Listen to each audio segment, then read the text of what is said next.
If you're new here, Pac-Watches is a series where I delve into various cartoons, anime, and movies purely for the love of it. Have you ever wondered what it's like to run a chaotic business in hell? Well, you're in for a treat. Because in today's episode, we'll be taking a deep dive into the wildly entertaining, chaotic, and surprisingly emotional world of Hell of a Boss. This web series, which has captivated millions of viewers on YouTube, offers a unique blend of humor, action, and heart. If you haven't had the chance to watch it yet, be warned, there will be spoilers ahead. So, if you plan to experience it for yourself, now would be the perfect time to pause this video and catch up on the series. For those sticking around, I'll be guiding you through each episode of Season 1, starting with the pilot. Along the way, I'll share my personal insights and analysis to give you a richer understanding of what makes Hell of a Boss such a standout series. Before we dive in, I have to give a special mention to my favorite character, Millie. She's an incredible mix of fierce and lovable, a true badass with a heart of gold. Expect plenty of praise for her throughout this breakdown. Now, let's get started on this thrilling journey through the depths of hell. First, let's discuss the pilot episode of Hell of a Boss. In the realm of animated series, pilots can often be a mixed bag. However, this particular installment stands out impressively. We are introduced to the core characters, Blitzo, Moxie, Millie, and Luna, who together operate their infernal business, the immediate murder possession. The central premise revolves around their unique service of killing for cash. Kids die for free! Yet it is the intricate dynamics among the characters that truly elevate the narrative. One character who particularly captures attention is Millie. From the outset, she emerges as a formidable presence. The pilot highlights her unwavering loyalty, especially towards her husband, Moxie, while also demonstrating her readiness to engage in the chaos that accompanies their work. Millie's character establishes herself as both the emotional core and the physical strength of the team, making her a standout in an already vibrant cast. Moreover, the pilot successfully conveys the overall tone of the series through its vibrant animation, rapid-fire humor, and bold stylistic choices. The combination of these elements not only captivates the audience but also sets the stage for the increasingly outrageous adventures that follow. Overall, the pilot effectively lays the groundwork for a series that promises to blend humor with deeper emotional themes, keeping viewers engaged from the very start. In the first episode, titled Murder Family, we get an excellent introduction to the chaotic world of IMP. In this episode, Blitzo and his team are tasked with eliminating a man who has been unfaithful to his wife. However, as is typical in their line of work, the mission spirals hilariously out of control. The humor throughout the episode is characterized by its fast-paced, sharp, and dark tone, "You're a hero!" aligning perfectly with my taste. A standout character in this episode is Millie, who is immediately established not only as the muscle of the team but also as its emotional backbone. Her loyalty and protective instincts shine through, illustrating her fierce devotion amid the surrounding chaos. Millie embodies a unique blend of sweetness and strength, proving that she can hold her own in a fight when necessary. Her multifaceted character is genuinely endearing, making her a standout among the cast. What's not to appreciate about such a compelling character? In what may be one of the season's most entertaining episodes, Blitzo embarks on a bodyguard assignment for Stolas and his daughter, Octavia, at the wildly chaotic theme park. The episode is filled with absurd humor, featuring an array of bizarre and unsettling animatronics that contribute to the park's eccentric atmosphere. As expected, Blitzo's unique personality adds a layer of hilarity to the unfolding events. However, it is Millie who truly shines in this episode. While Moxie becomes increasingly anxious about the various threats surrounding them, Millie embraces the madness, thoroughly enjoying herself as she takes on enemies with gusto. Her fearless nature is particularly commendable, especially when it comes to defending her friends and family. Millie's unwavering strength and determination provide a stabilizing presence amid the chaos, making her character a standout in this delightfully unpredictable environment. In this episode, we witness a lively rivalry between Blitzo and his ex-girlfriend, Veronica Mayday. Their competitive spirit leads to a humorous contest over who can secure more contracts, creating an engaging dynamic that drives the plot forward. The blend of comedy and music is impressive, with Veronica's performance delivering an exceptionally catchy tune that adds to the episode's charm. However, it is Millie who truly emerges as the standout character. While the chaos unfolds around her, she remains a steadfast presence, ensuring that Moxie stays safe and focused amid the madness. Millie's unwavering loyalty to Moxie is evident. She is willing to do anything to support him, showcasing her commitment and strength of character. Her no-nonsense attitude is refreshing and adds depth to her role, making her the true MVP of the episode. In this thrilling installment, the IMP team finds themselves in a high-stakes scenario involving a group of cherubs who are determined to save an elderly man from a looming assassination attempt. This episode is a whirlwind of humor and moral complexity, showcasing the characters' dynamics against a backdrop of chaos. Millie stands out as the unwavering powerhouse of the team, embodying a blend of strength and compassion. Her steadfast support for her teammates is commendable, as she consistently demonstrates her commitment to getting the job done efficiently. A particularly notable moment occurs when Moxie expresses hesitation regarding their mission. Millie adeptly navigates this situation, balancing her fierce demeanor with genuine care for her partner's feelings. Her grounded nature, juxtaposed with the episode's wild antics, makes Millie an exceptional character. This duality not only enriches her persona but also enhances the overall narrative, making her an even more remarkable presence amidst the unfolding mayhem. Thank you for joining us for this intermission. As we reach the halfway point of Season 1, this is an excellent opportunity for you to take a moment for yourself.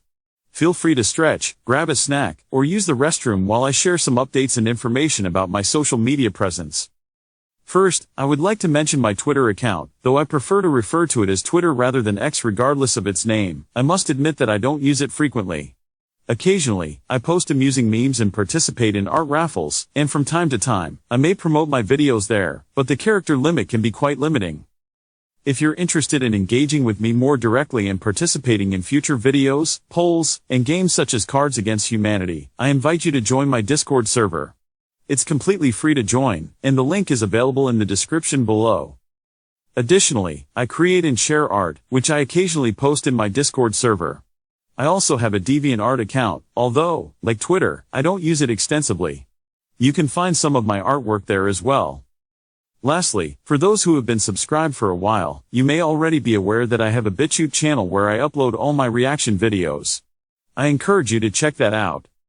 Please remember to subscribe, like this video, and leave a comment, whether it's positive or even critical. Your feedback is always welcome.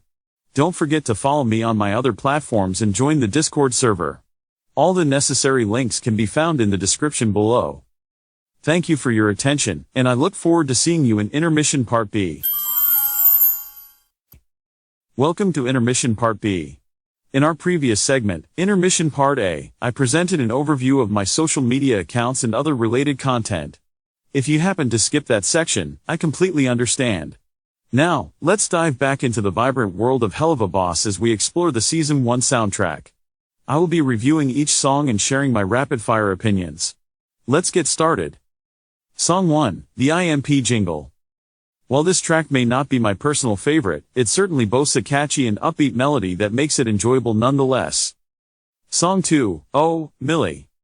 For those who may not have picked up on it throughout this video, Millie is my favorite character, so it's no surprise that this song ranks among my top picks. In fact, it has earned a place on my work playlist, so take that for what it's worth. Song 3, the Teacher Song. I typically find myself disinterested in cartoon episodes centered around school themes. After a long day at school, I prefer to unwind with animated adventures, not cliches like "oh no, my boyfriend is cheating on me before prom." Consequently, this song feels quite forgettable to me. Song 4, You Will Be Okay. This is a beautifully crafted song that stirred up some emotions in me, so much so that I almost shed a tear, which is a rare occurrence. It holds a special place alongside the Millie song on my work playlist. Song 5, My World is Burning Down Around Me. This track, with its impressively long title, is excellent. Although it didn't evoke as strong of a response as the previous song, its upbeat nature still earns it a spot on my playlist. Song 6, Lulu Land. While this song isn't one of my favorites, it successfully captures the whimsy of a fictional amusement park and has secured a spot on my Halloween/spooky playlist. Song 7, Vacation to Bonetown. This is a stunning song and undoubtedly ranks in the top 5 for Hell of a Boss tracks from Season 1. It also shares a place on my work playlist alongside the Millie song and the one with the long title. Song 8, Mustang Dong. I'm not typically a fan of heavy metal unless I'm in a mosh pit enjoying a live performance. However, I was pleasantly surprised by this track. It's actually quite good and has earned a spot on my work playlist. Rock on. Song 9, C.Her.U.B. Jingle. This song falls into the not great, but not terrible category. It reminds me of a My Little Pony episode where the Cutie Mark Crusaders participated in a talent show but struggled to sing. While that was intended to be humorous, I would say the C.Her.U.B. jingle is slightly better than that. Song 10, Striker's Song. Not much to elaborate on here, this track is solid and has earned a place on my work playlist, which is a positive note. Song 11, Moxie's Bad Trip. This song presents an unusual scenario. Moxie accidentally gets high after being kidnapped and exposed to gas. While I've never experienced drugs or hallucinogens, I must say that the animation is beautifully executed, even if the song itself doesn't resonate with me. Song 12, House of Asmodeus. I found this song charming and enjoyable, and it has also made its way onto my work playlist, which speaks volumes about its quality in my opinion. Now, I'd like to take a moment to rank all 12 songs from best to worst based on my personal preferences. If you disagree with my rankings, please feel free to share your thoughts in the comments below. Here we go. 1. Oh, Millie. 2. My World is Burning Down Around Me. 3. You Will Be Okay. 4. Vacation to Bonetown. 5. Mustang Dong. 6. Striker's Song. 7. House of Asmodeus. 8. Moxie's Bad Trip. 9. Lululand. 10. The IMP Jingle. 11. The Teacher Song. 12. C.Her.U.B. Jingle. There you have it. I've discussed each song and provided my rankings for your enjoyment. Now, let's move on to episode 5. In this episode, we delve deeply into Millie's character, and it's a journey well worth taking. We gain valuable insight into her backstory as the team participates in her family's annual Harvest Moon Festival. The festival culminates in an exhilarating showdown during the competition, where Millie not only showcases her prowess as the team's heavy hitter but also establishes herself as an exceptional competitor in her own right.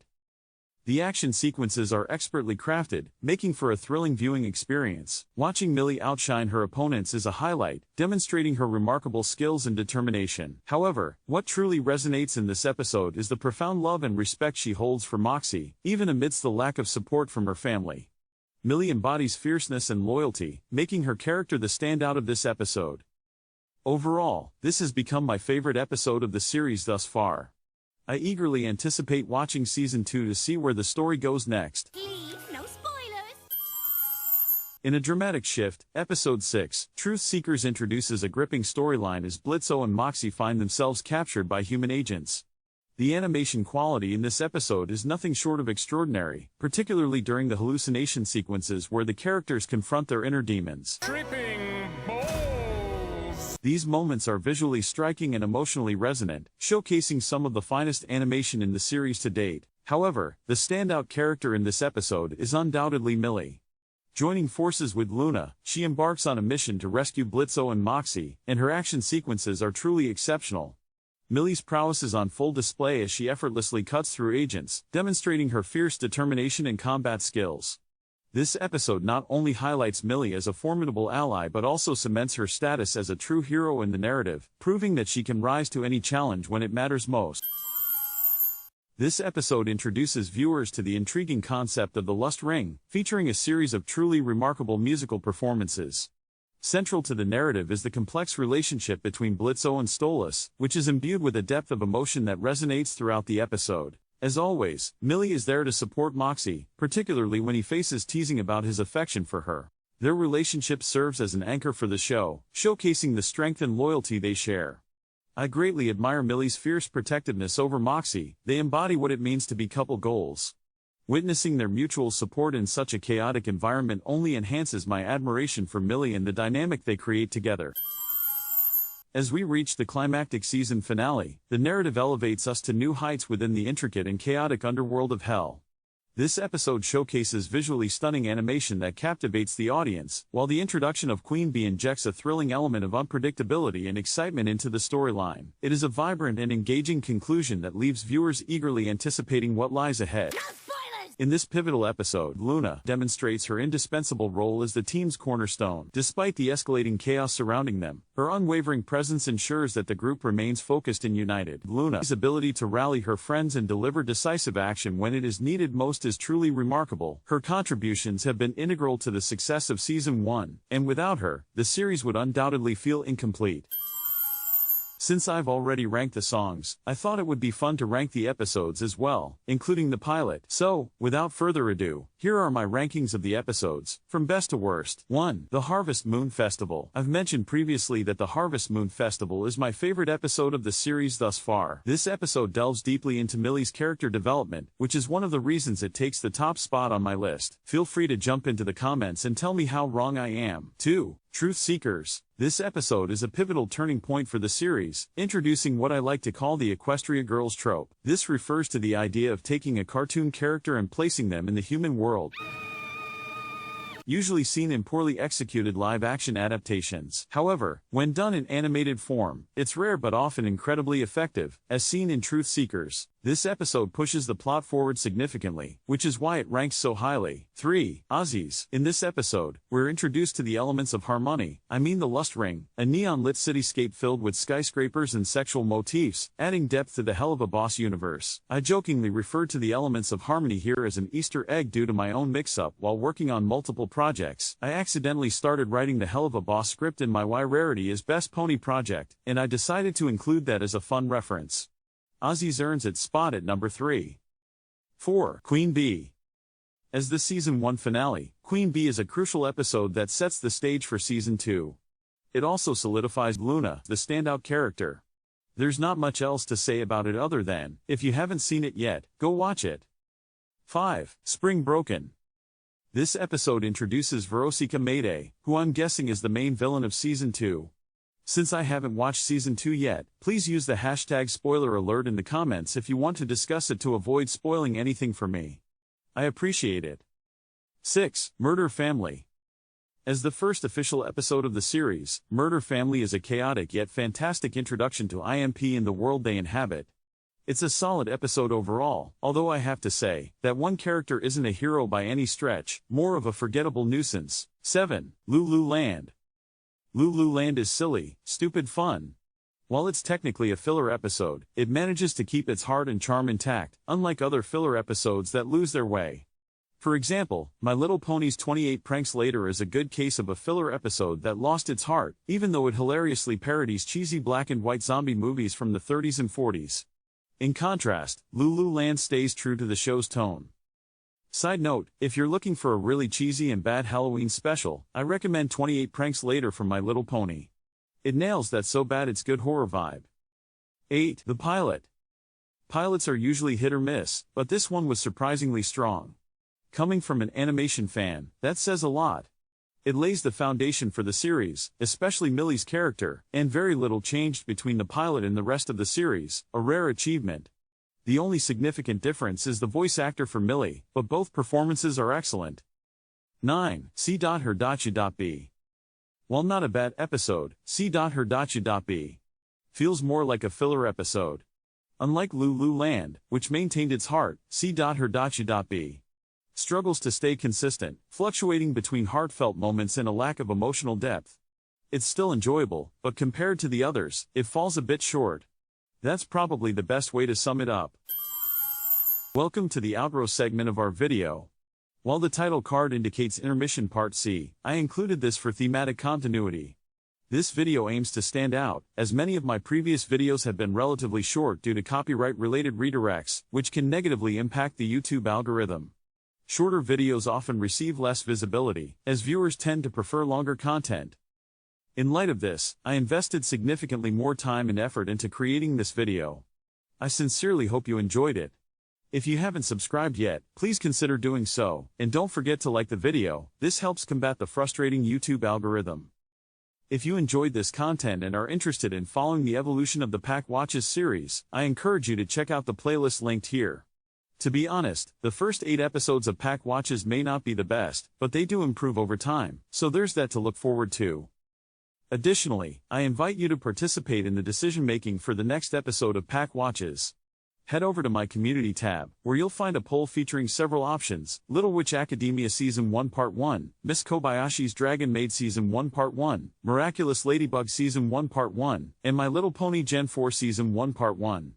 Cast your vote, and I will announce the winner when I produce the next episode. I look forward to seeing you again, and if you have any questions, feel free to leave them in the comments. I will gladly respond. Speaking of questions, I anticipate that many of you may be wondering why I opted to use text-to-speech for this entire video. The reasons are as follows. 1. I'm recovering from a cold and wanted to avoid the complications of voice recording during editing. 2. Using text-to-speech saves significant time in both editing and memorizing lines. While those are the primary reasons, I've also noticed a trend emerging with text-to-speech in essay-style videos, likely due to the time efficiency it offers. Or perhaps it's an indication of AI gradually taking over our lives, who knows? I hope this addresses any questions you may have had, and I look forward to seeing you in the next video. Also, how many times did I say million in this video? I am dying to know. And yes, that one counts.